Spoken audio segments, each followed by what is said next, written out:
Today I'm showing you how to paint these abstract watercolour wildflowers. If you're new to watercolour and you're thinking there's no way I can paint that, please don't worry. I'm going to break it down into a simple layering technique that anyone can follow one step at a time. Let's get started. The first step is to quite simply just add some water to the background, then we're going to just drop in some colour. But can you spot my watercolour mistake? I was so eager to just get started, get my ideas down on paper, that I actually forgot to tape my paper down before painting this wet background wash. Keep watching. The paper has a few opinions about that decision and you'll see the results shortly. Luckily, it's actually quite a common beginner mistake and it's an easy one to avoid next time. Just make sure you tape the paper down. But I left this in there so that you could see exactly what happens and happens to the best of us. So all I'm doing here is literally just applying a loose watery wash over the entire background. Don't worry about it being perfect. You want those soft blends and blooms. They add interest. And all we're doing is just keeping the paint light, transparent, and it makes a lovely, beautiful effect. Let the background dry completely once you've added in all the little bits you want to add in. And as you can see, the paper has buckled completely. But I'll show you what happens when we come back to it. You'll see that it's completely flat. I've left it to dry, but you can use a heat gun if you really want to, or a hairdryer. I've now taped the paper down and we can get on with step 2, which is add the first layer of the flowers, and I'm using the really easy, simple dot technique. What that basically is adding a few dots. I've gone with 5 dots, fairly intense. Rinse your brush, dab your brush, and then create your petals like this using clean water in your brush. I am using an Escoda riggor brush because I wanted to test that out, but feel free to use whatever brush you like. Ideally a small one for this because these flowers are quite small, quite delicate. And then add in a bit more of an intense colour and that will bleed and bloom nicely into those petals. Let me repeat that for you. So there I'm adding in the dots first, rinse your brush and then create the petal. Use light transparent colours and just paint the simple shapes resembling the flower. Focus more on the placement rather than the details, and think of this as the sketch made with paint, if you like. Don't worry too much about details for the moment. I have got another video which I just focus on the flowers only. If you want to have a look at that, I will leave that link in the description box. And the other thing I am doing is with clean water, while the petals are still damp, just soften the edges a bit, and that's how you get that dreamy, soft, wishy-washy look, if you like, in the background as well. So I've done that again here. I'll repeat the process and so that you can see exactly what I'm doing.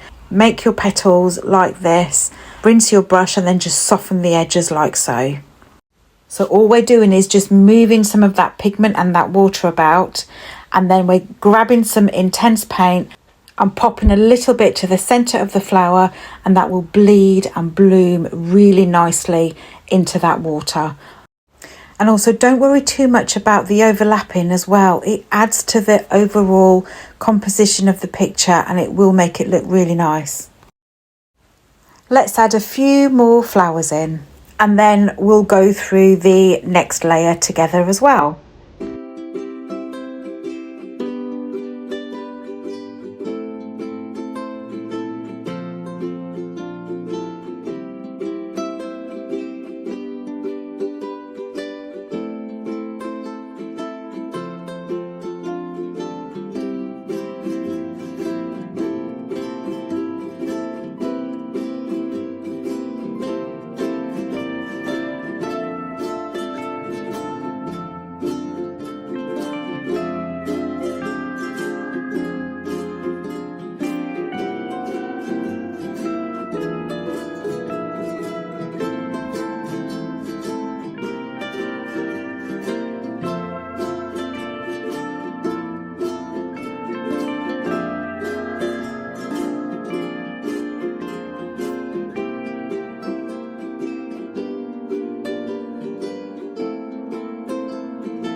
Because we've spent some time with working on the petals and not using too much water, you can go in with a bit more of that intense colour into the centre of the flowers.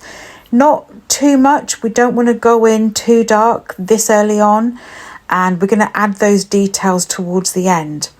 And we can also start adding some stems and just a little bit of a leaf if you feel confident enough to do that. All I'm doing is using that same thin brush just to create some stems.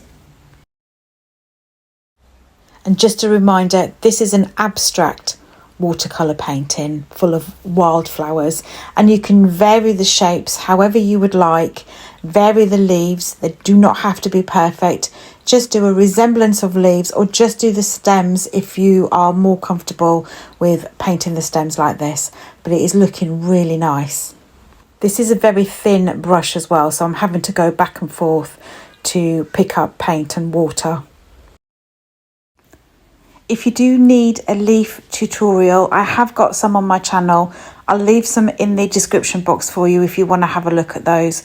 It's really easy and they are beginner friendly as well for you, so definitely have a look at those. Leave everything to dry completely again, or use your dryer, and then we'll come back to it, and then we are on to step 3. With this step, we're just going to paint some additional petals. We're actually going to repeat the same process, but you can go in with some slightly darker colour. Either use the same colour that you've been using or a slightly different shade of the colour you've been using. You don't have to be perfect. That's why I haven't given you the exact colours that I've used, because I want you to feel confident enough to use what you've got or use the colours you want to use. The only thing I will say is, like I've just said, just use a slightly stronger colour than the first layer. You still want to keep the mixture a little bit watery and just have a touch more pigment in the mixture, and create the petals in exactly the same way using the dot technique and pulling the colour out with a clean brush, and you will create slightly darker petals like this. But because we've let everything dry, the background, the first layer of the petals, you've got that image in the background behind the petals that you're creating now. I hope that makes sense. And the same thing, whilst the petals are still wet, drop in a bit of that intense colour into the middle of the flower, and that will just bleed ever so slightly into each petal. But can you see how it's starting to come to life? It's a bit more 3D, it's a bit more dreamy, it's a bit more mysterious in the background. It is abstract, it's not realism, it's not meant to be. It's meant to be practice painting some really lovely flowers and creating a really simple, easy picture that you can be proud of and confident enough to try this yourself. So I'll repeat the process a few times for you so you get the hang of it, and then what I'll do is I'll come back and we'll get on the next few steps and I'll show you how to do those as well.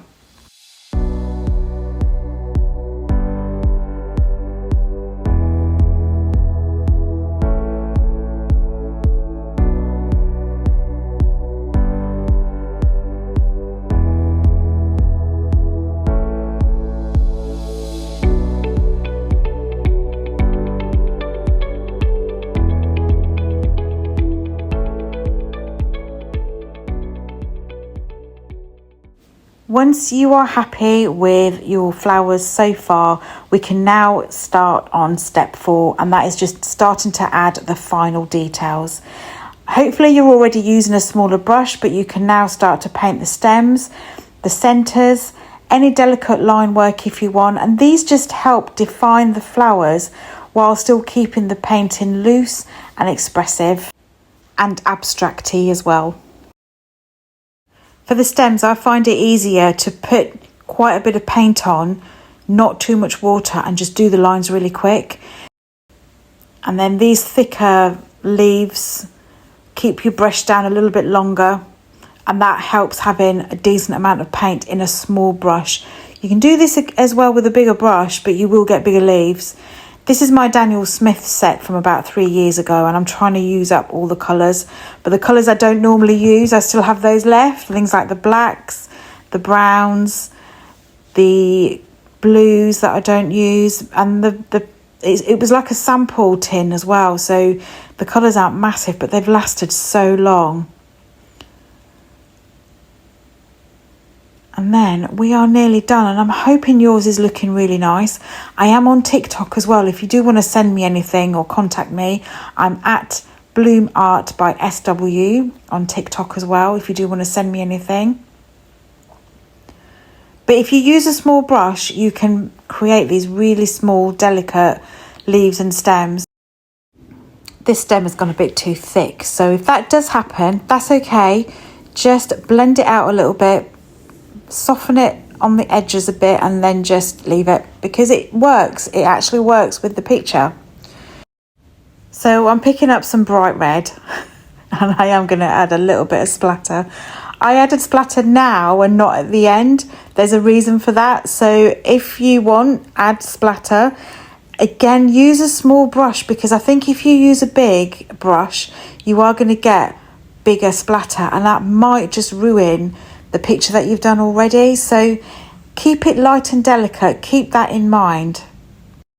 You can start putting in your centres now, the centre of the flower. Use blacks, Payne's grey, or any dark colour, or a mix of all of them, and just pop a small amount into each flower.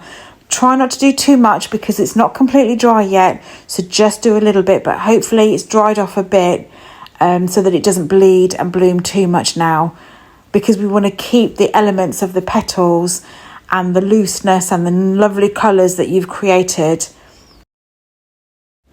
Add some darker stems as well, and some slightly darker leaves as well. Again, don't do too much, just keep it nice and light and simple. Just do a few. Once that's dry, take your masking tape off or your washi tape, and then we can get on with the final step, which is my favourite step. These are some gem colours by Kuretake gansai Tambi, and we're just going to add a tiny bit of splatter. You can add it onto some areas of the petals and some leaves, but use it sparingly. It makes the layers stand out and it just looks beautiful in the light. The flower tutorial is coming up next.